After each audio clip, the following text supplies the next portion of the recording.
So I have a problem. The problem is I have too many trees and I don't have places to plant them. I have these 2 fig trees.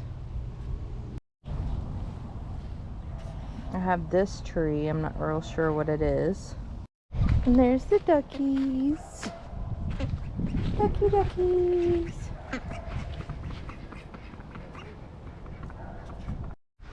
I got 2 of these trees. These are pink lemon trees. Pink variegated lemon, and look at the leaves. Aren't those beautiful?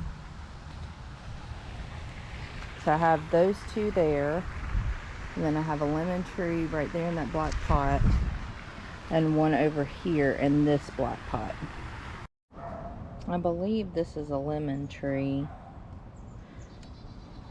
I have the bay tree, bay leaf tree. I have the fig tree.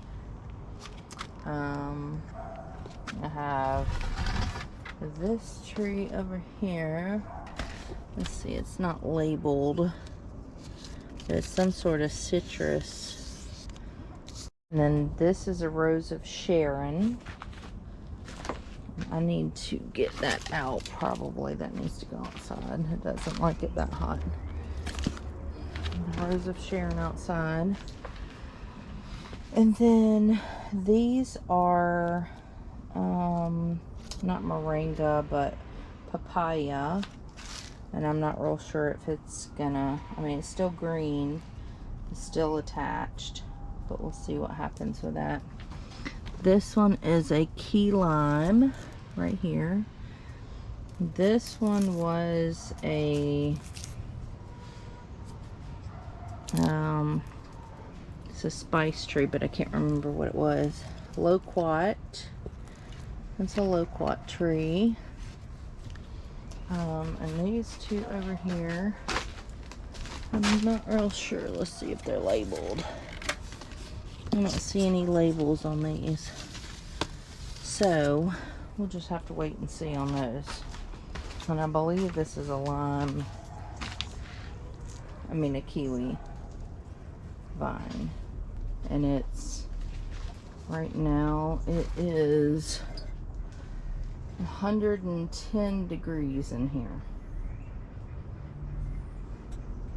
I also saw where Lowe's has these, I guess they're resin pots for like $14.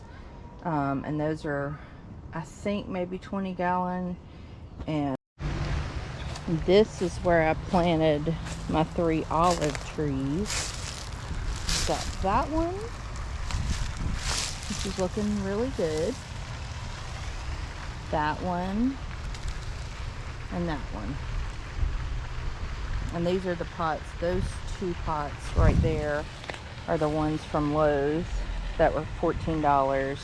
And this is one that I had. It's a little bigger, so there'll be more room in it for that. But these trees should be able to stay in this area, in these pots, for, you know, years, probably 2 or 3 years, because there's so much space in them. And I wanted to show how I've been potting these trees up. So what I'm doing is I'm taking these buckets. They have holes in them, but I have newspaper. And so this has been wet. I allow the newspaper to sit out in this wheelbarrow down here in the chicken pen.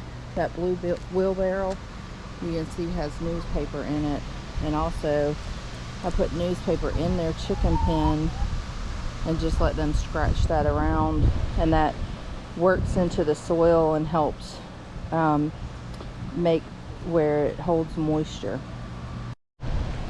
But if I don't have newspaper, I'll take cardboard boxes and then I take it, fold it up small, and I push it down in the bucket. Sorry, I'm trying to do this one-handed. Push it down in there and try to get it flat on the bottom.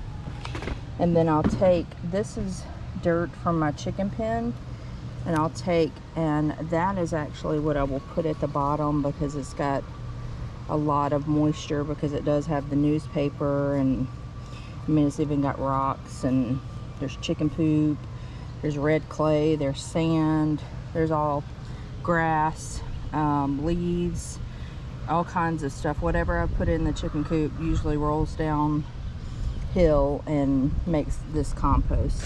And so I'll do that, and then I put, this is just topsoil, and then I'll put that on top of it. And usually I'll take some of the leaves, see right here, I took some of the leaves, bark that was down here, and after I planted this tree, I went ahead and put the mulch on the top of it so that it'll hold moisture. Because if you look at this one right here, I mean, there's moisture in it, but it really needs some of this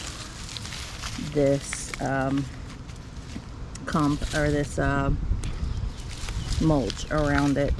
And most of the citrus trees will go back in the greenhouse in the winter time. And in these big buckets, I went ahead and replanted my moringa. I had seeds, and so you can see right here, it's not completely, well, you see all the moisture coming out of it. It's pretty soft. So I just went ahead and put new seeds in it, because I don't think it survived our winter.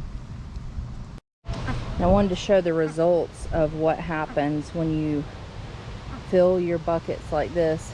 This is how this one was filled. And then on the top, I put just raw chicken manure and bedding out of my chicken coop. And last year, this one only had 3 lemons on it. Actually 3 flowers. And then the flowers fell off and it just didn't do very well. But after I put this chicken manure on it, I want you to look at all of the blooms on it this year. I mean, it is loaded with blooms. So I'm gonna let it go, and I'm actually gonna allow as many lemons as will produce on this tree. I'll support it if needed, but I'm pretty excited about getting some lemons.